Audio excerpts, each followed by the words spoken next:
अब जो है श्रीमंत पंचक क्षेत्र कुरुक्षेत्र का पावन वर्णन आता है, जहाँ ऋषि और पांडवों की भेंट होती है, जहाँ माता द्रौपदी आदि का पावन संवाद होता है, और वृकासुर बोले जो भस्मासुर है उसके पद का पावन चरित्र आता है, महर्षि भृगु का चरित्र आता है, जो त्रिदेवों की परीक्षा करने गए भगवान विष्णु की श्रेष्ठता मिले और महर्षि भृगु का सम्मान बढ़ा और भगवान के क्षमाशीलता की विशालता जाहिर हुई। और इसके बाद गोविंद की पावन कृपा से आगे चल करके भगवान के सुंदर भाव से बोले भगवान की परिकरों का वर्णन आता है और भगवान के लीला विहार की दिव्य व्यवस्था। इन्हीं शब्दों के साथ समस्कंद की पूर्णा होती। बोल भक्तवत्सल भगवान की 10 मिनट आप लोग केंद्रित हो जाएं, इसके बाद हम लोग उपसंहार में प्रवेश कर लेते हैं। एकादश स्कंद में प्रवेश होता है। एकादश स्कंद में 31 अध्याय, 31 अध्यायों में मुक्ति का निरूपण। भगवान पहले अपने परिकरों को समझाते हैं, विविध भांति से समझाते हैं। बेटा बड़ों का आदर करना, संतों का सम्मान करना, गुरुजनों का सम्मान करना, गौ माता का सम्मान करना। अगर ऐसा नहीं करोगे तो बोले सबसे बड़ा दुश्मन मैं हूँ, सावधान हो जाना। भगवान ने अपने बच्चों को समझाया, क्योंकि व्यक्ति के बिगड़ने के 4 साधन होते हैं। कौन कौन?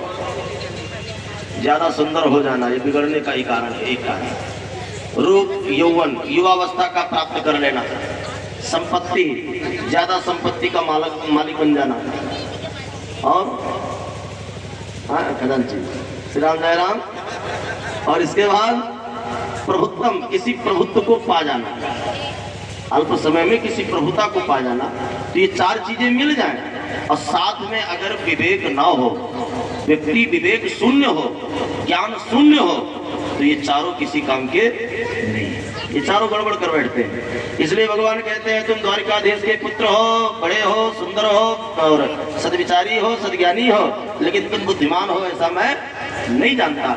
इसलिए कभी संतों का अपमान नहीं करना। मैं संतन को दास, संत मेरे मुकुट मणि। इसलिए संतों का सर्वदा सम्मान करना।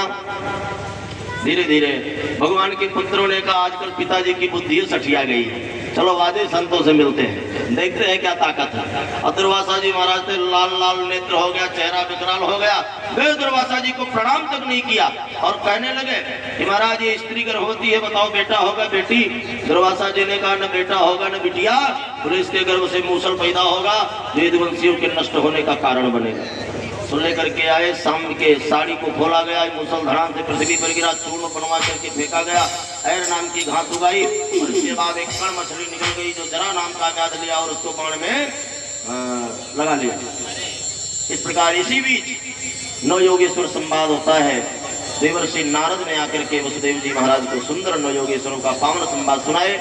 यदु जी महाराज ने एक बार दत्तात्रेय जी से भेंट हुई। दत्तात्रेय की 24 गुरुओं का आख्यान यदु जी ने श्रवण किया और वह पावन आख्यान जिसमें पृथ्वी को गुरु बनाया, कबूतर को गुरु बनाया, पिंगला नाम की वेश्या को गुरु बनाया, चंद्रमा को गुरु बनाया, बालक को गुरु बनाया, अजगर को गुरु बनाया, मकड़ी को गुरु बनाया। महाराज ऐसे ऐसे 24 गुरुओं का आख्यान आता है, जिनमें समस्त गुरुओं से कुछ ना कुछ दत्तात्रेय जी ने शिक्षा प्राप्त करी और 24 गुरुओं का आख्यान। इसके बाद नयन गीत, विष्णु गीत आदि का वर्णन और पश्चात यदुकुल संघरण, बुद्धि बिगड़ गई, यदुवंशी आपस में लड़ने लगे, लड़ते लड़ते सब यत्र तत्र पृथक हो गए। बलराम जी युद्ध करते करते सुदाम चले गए और सुदाम में जाकर करके सुंदर से सैया लगाई। और इधर भगवान ने सोचा कि इनका साथ छोड़ देना चाहिए, अब इनके साथ रहना ठीक नहीं है। भगवान ने यदुवंशियों का साथ छोड़ प्रभास क्षेत्र में जा विराजे। अर्धसैनिक अवस्था में पड़े हैं और एक पहेली ने बाण प्रहार किया, भगवान को बाण लग गया।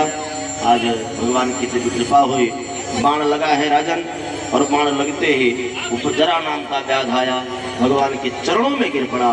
सरकार गलती हो गई। भगवान ने कहा